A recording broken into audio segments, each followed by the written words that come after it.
घोटिया का माँ उसे एक छोटे से डंडे से मार रही होती है क्योंकि वह अपने से 7 साल बड़ी लड़की से प्यार करता है और उससे शादी करने के लिए कहता है, जिसका नाम मुन्नी है। काफी समझाने के बाद घोटिया नहीं समझता है। वह कहता है, मैं 7 जन्म तक मुन्नी से प्यार करता रहूंगा। ये सुनकर उसका माँ गुस्से में उसका मुंडन करवा देते हैं और जनेऊ पहना देते हैं और उसके सामने मुन्नी की शादी किसी और से करवा देते हैं, जिस वजह से घोटिया को बहुत गुस्सा आता है। एक दिन वह अपनी बहन को लेकर चेतुक बारी जाता है, लेकिन उसकी बहन चेतुक बारी के नाम सुनकर वहाँ पर जाने के लिए मना करती है। पर घोटिया कहता है, डर मत, मैं तेरे साथ हूँ। ये कहकर वह उसे एक बड़ा सा पेड़ के पास लेकर जाता है और वहाँ पर मुन्नी को पाने के लिए काला जादू करने लगता है। तभी घोटिया अपनी बहन को वहीं पर बैठाकर जंगल के अंदर जाता है और जंगल से एक उस्तरा लाकर अपनी बहन को मारने के लिए कोशिश करता है ताकि वह उसका बलि दे सके। लेकिन तभी उसकी बहन खुद को बचाने के लिए घोटिया को धक्का दे देती है, जिससे उस पेड़ के नीचे रखा मूर्ति से उसका सिर टकरा जाता है। जब उसके घर वाले वहाँ पर आते हैं तो घोटिया के सर से काफी खून बहने की वजह से वह उनके सामने ही मुन्नी मुन्नी कहकर मर जाता है। इसके बाद उसका अंतिम संस्कार करके उसके शव की राख को उस पेड़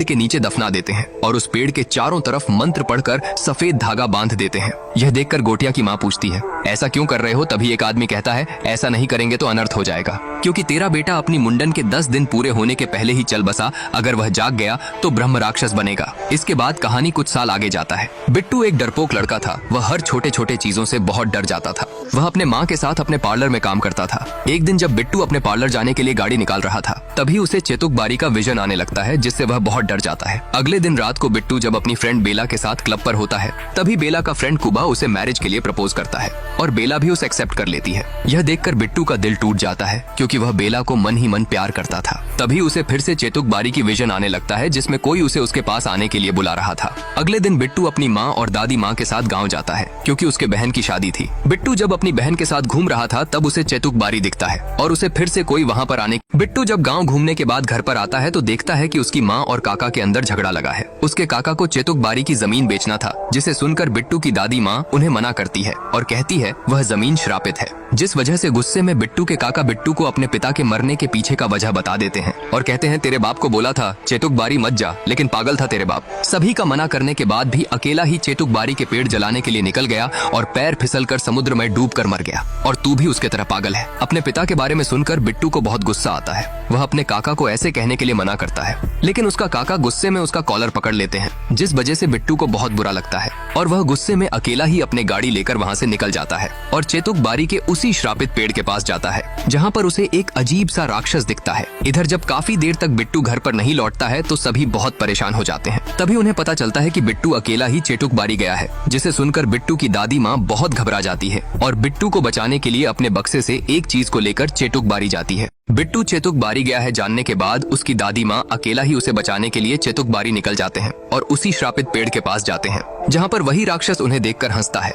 जिसे देखकर डरते हुए बिट्टू की दादी माँ उससे बिट्टू के बारे में पूछते हैं। तभी वह राक्षस बिट्टू को उस पेड़ के अंदर से निकालता है, पर अभी भी वह राक्षस बिट्टू को उस पेड़ में कसकर बांध रखा था, जिससे उसे सांस लेने में दिक्कत हो रही थी। तभी बिट्टू की दादी माँ अपनी छड़ी निकालती है। उस छड़ी को देखकर वह राक्षस डर जाता है।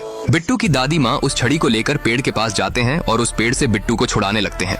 यह देखकर वह राक्षस खुद को ब्रह्म राक्षस कहकर दादी माँ के पास आता है, लेकिन बिट्टू के दादी माँ उसे कहते हैं, ब्रह्म राक्षस नहीं, एक विंडोज बच्चा है तू।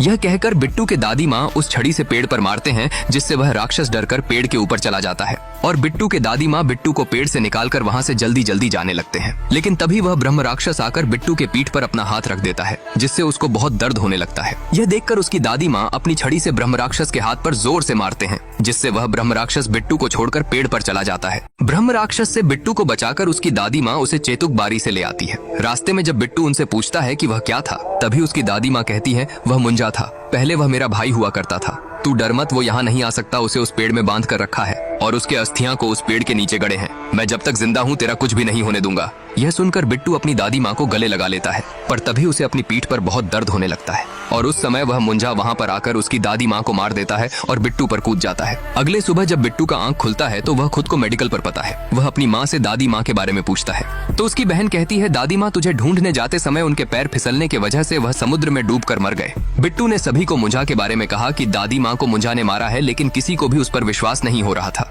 बिट्टू के चाचा बल्लू उसके माँ के मरने के जिम्मेदार बिट्टू को ठहराते हैं और कहते हैं, ना यह अकेला वहाँ पर जाता, ना मेरे माँ उसे ढूंढने जाती, ना उसकी यह हाल होता। ये सब सुनकर बिट्टू की माउस है अपने साथ शहर ले आती है। रास्ते में जाते समय बिट्टू के पीठ पर फिर से दर्द होने लगता है और तभी वहाँ पर वह मुंजा आ जाता है। जिसे देखकर बिट्टू बहुत डर जाता है। लेकिन वह मुंजा उसे आवाज करने के लिए मना करता है और उसे बार बार मुन्नी को ढूंढने के लिए कहता है, जिस वजह से बिट्टू पूरी तरह डर जाता है। अगले सुबह बिट्टू अपने घर पर पहुंचता है, लेकिन उसे अपनी दादी माँ की बहुत याद आ रहा था, इसीलिए वह खाना ना खाकर वहां से चला जाता है। रात होने पर बिट्टू को सपने में मुंजा दिखाई देता है, जिस वजह से वह डरकर नींद से जाग जाता है। तभी उसके पीठ पर फिर से दर्द होने लगता है और वहाँ पर सचमुच का मुंजा आ जाता है और उसे घसीटकर दूर फेंक देता है। मुंजा से बचने के लिए बिट्टू भागकर एक कमरे में जाकर छुप जाता है और उस कमरे का दरवाजा बंद कर देता है, जिस वजह से मुंजा वहाँ पर पहुँच नहीं पाता है। लेकिन तभी वह बिट्टू के माँ के पास जाकर उन पर लाइट गिराकर उन्हें मारने के लिए कोशिश करता है, जिसे देखकर बिट्टू बहुत डर जाता है। मुंजा सिर्फ बिट्टू को ही दिखाई दे रहा था। अपनी माँ को बचाने के लिए बिट्टू मुंजा के बात पर राजी हो जाता है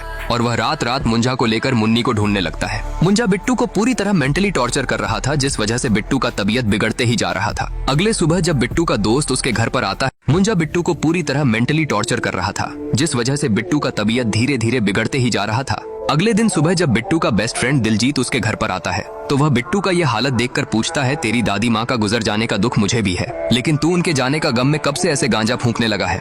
यह सुनकर बिट्टू उसे सब कुछ बता देता है कि मेरी ऐसी हालत के पीछे गांजा नहीं मुंजा है। बिट्टू दिलजीत को मुंजा के बारे में सब कुछ बताता है, लेकिन दिलजीत को उस पर विश्वास नहीं हो रहा था। बिट्टू ने अपने पीठ पर मुंजा का दिया हुआ घाव भी दिखाता है और कहता है, अगर तुझे मेरी बात पर विश्वास नहीं हो रहा है तो आज मेरे साथ मेरे घर पर रुक, लेकिन मुंजा सिर्फ मुझे ही दिखाई देगा, तू बस उसका आवाज सुनना, शायद तुझे सुनाई दे।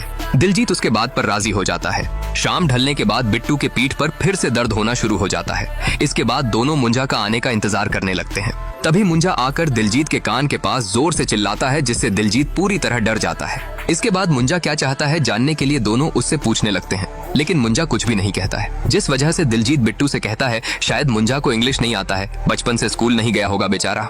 यह सुनकर मुंजा दिलजीत को जोर से एक थप्पड़ मारता है और मुन्नी चाहिए कहकर उनके सामने रखा हुआ टी शर्ट को बीच से फाड़ देता है, जिसे देखकर दोनों डरकर छुप जाते हैं। मुंजा उनको मुन्नी को ढूंढने के लिए कहता है, वरना वह बिट्टू की माँ को मार देने का धमकी देता है। बिट्टू को लगता है शायद मुन्नी उनका गाँव का होगा, इसीलिए अगले दिन सुबह वह अपने बहन को मुन्नी कानितकर नाम की लड़की के बारे में पूछता है, तो उसकी बहन कहता है, कानितकर बाड़ा अपने बगल में तो है, लेकिन उनके फैमिली तो बहुत साल पहले गांव छोड़कर चली गई है, और कहती है दादी माँ के बचपन की कुछ तस्वीर हैं, शायद उनमें मुन्नी मिल जाए। ये कहकर वह उन तस्वीर को ढूंढकर व्हाट्सएप करेगी कहकर फोन काट देती है। रात को बिट्टू की बहन सभी तस्वीर को भेज देती है, जिससे जब बिट्टू और दिलजीत देख रहे थे तभी वहाँ पर मुंजा आ जाता है। वह मुन्नी बिल्कुल बेला की तरह दिख रही थी, इसीलिए वह तुरंत मुन्नी के घर पर जाते हैं, लेकिन मुन्नी अब पूरी तरह बूढ़ी हो चुकी थी। जब बिट्टू अपनी दोस्त बेला से बात कर रहा था, तभी मुंजा आकर बेला को घूरने लगता है, जिस वजह से बिट्टू बहाना करके तुरंत बेला के घर से चला आता है। घर आने के बाद बिट्टू और दिलजीत मुंजा से बात करने की कोशिश करते हैं कि अब तो तुम्हें मुन्नी मिल गया है, हमें छोड़ दो।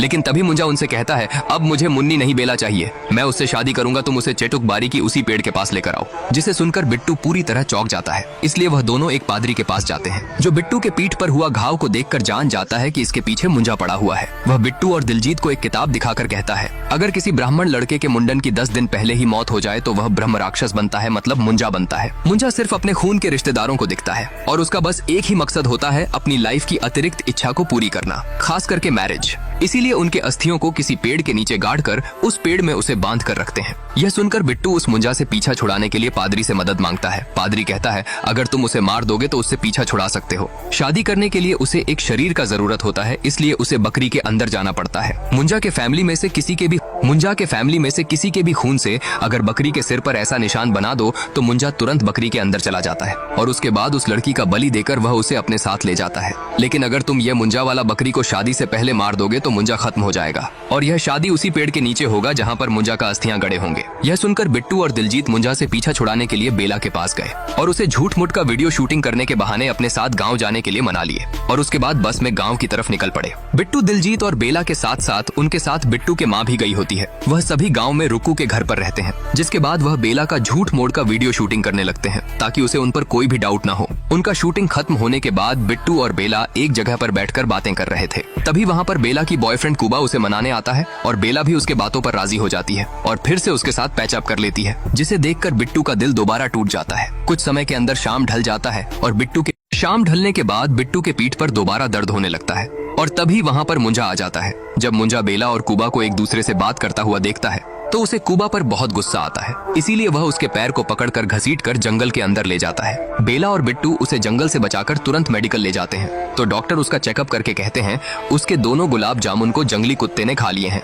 यह सुनकर बेला बहुत घबरा जाती है। तभी वहाँ पर फिर से मुंजा आ जाता है, जिस वजह से बिट्टू और दिलजीत बेला से दूर चले जाते हैं। मुंजा उनसे बार बार बेला लॉगिन कह रहा था और बेला से अभी शादी करने के लिए कहता है। तो दिलजीत मुंजा से कहता है, मुंजा जी सब्र करो, सब्र का फल मीठा होता है। तो मुंजा उससे कहता है, तेरा गुलाब जामुन भी मीठे होंगे, खाऊं क्या? यह सुनकर दिलजीत डर जाता है। तभी वहाँ पर बिट्टू की बहन भी आ जाती है और उसे भी मुंजा दिखाई देता है। मुंजा को देखकर वह बहुत डर जाती है, लेकिन बिट्टू और दिलजीत उसे सब कुछ समझाते हैं तो वह भी अपने भाई का मदद करने के लिए राजी हो जाती है। जिसके बाद बेला की शादी मुंजा से करवाने के लिए बिट्टू और दिलजीत एक नारियल के अंदर शराब मिलाकर बेला को पिला देते हैं ताकि उसे होश ना हो। इसके बाद रुक्कू और दिलजीत जाकर एक बकरी को चुरा कर लाते हैं। पादरी उन्हें मुंजा जो भी कहेगा उसे फॉलो करने के लिए कहता है ताकि मुंजा को उन पर शक ना हो, और कहता है तुम शादी से पहले उस बकरी वाला मुंजा को मार देना जिससे मुंजा मर जाएगा। अगर गलती से भी वह निशान किसी और के ऊपर बन गया तो तुम्हारा गेम ओवर हो जाएगा। मुंजा उन्हें बेला को उस पेड़ के पास लेकर जाने के लिए कहता है और शादी करने की पूरी तैयारी करने के बाद बिट्टू को अपनी खून से बकरी के सिर पर वह निशान बनाने के लिए कहता है, जिस वजह से बिट्टू अपनी खून से बकरी के सिर पर वह निशान बनाता है। निशान बनने के बाद तुरंत उस बकरी के अंदर मुंजा का आत्मा चला जाता है,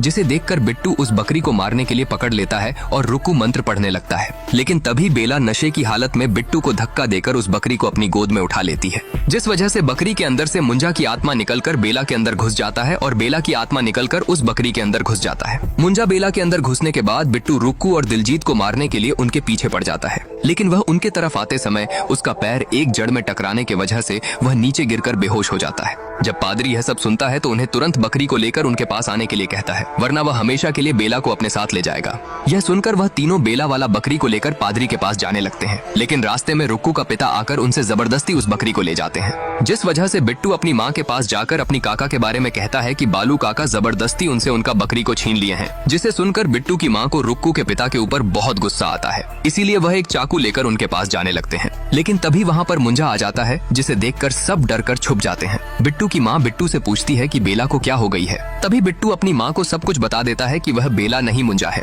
और कहता है मेरे वजह से दादी माँ को मुंजा ने मार दिया और बेला की यह हालत हुई है। अगर मैं उस दिन अकेला वहाँ पर ना जाता तो आज ये हालत नहीं होता। यह कहकर वह रोने लगता है। तभी मुंजा छत को तोड़कर वहाँ पर आ जाता है और बिट्टू को मारने के लिए जैसे ही आगे बढ़ता है तो पादरी अपनी मंत्रों से उसके चारों तरफ घेरा बनाकर उसे बंदी कर देता है और रुक्कू को उस पर नजर रखने को कहकर रुक्कू के पिता के पास उस बकरी को लेने जाते हैं। लेकिन जब वह उनके पास पहुँचते हैं तभी उन्हें पता चलता है कि रुक्कू की पिता उस पूरी बकरी को अकेला ही खा गए हैं। इधर जब रुक्कू मुंजा पर नजर रख रही थी तभी उसके सामने बेला रोने लगती है। उसे देखकर रुक्कू को लगती है कि बेला के अंदर से मुंजा चला गया है, इसलिए वह उस घेरा के अंदर चली जाती है, जिस वजह से मुंजा वहाँ से आजाद हो जाता है और उसके बाद बिट्टू को मारने के लिए उसके पास जाता है। लेकिन तभी बिट्टू अपनी जान बचाने के लिए मुंजा के ऊपर जाल फेंक देता है। तभी पादरी बिट्टू से कहता है हम अभी भी बेला को बचा सकते हैं, अगर यह पूरा बकरी को खाया है तो बेला की आत्मा अभी भी उसके अंदर होगा। यह कहकर वह रुक्कू के पिता को पेड़ में बांधकर उसके सिर पर वह निशान बना देता है और तभी दिलजीत उस बकरी को ढूंढ कर ले आता है, जिससे रुक्कू के पिता छुपा कर रखे थे। लेकिन उस समय बेला, रुक्कू के पिता और वह बकरी हवा में उड़ने लगते हैं और उनके आत्मा आपस में अदला बदली हो जाता है। बेला की आत्मा बेला के अंदर घुस जाता है, लेकिन मुंजा की आत्मा रुक्कू के पिता के अंदर घुस जाता है। बेला, रुक्कू के पिता और उस बकरी के सिर पर सेम निशान होने की वजह से वह तीनों अचानक हवा में उड़ने लगे और तभी उन तीनों का आत्मा अदला बदली हो गया। बेला के अंदर से मुंजा का आत्मा निकलकर रुक्कू के पिता के अंदर घुस गया और बेला पहले की तरह ठीक हो गई।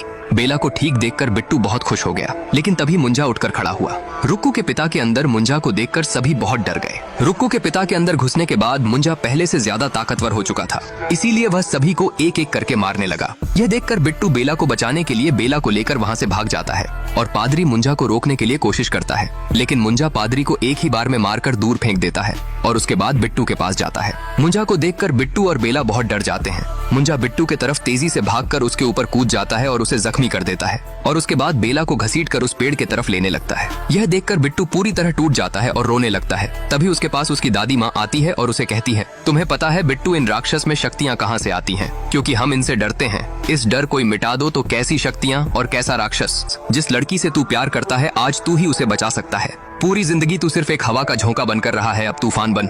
यह कहकर उसकी दादी माँ वहाँ से चली जाती है।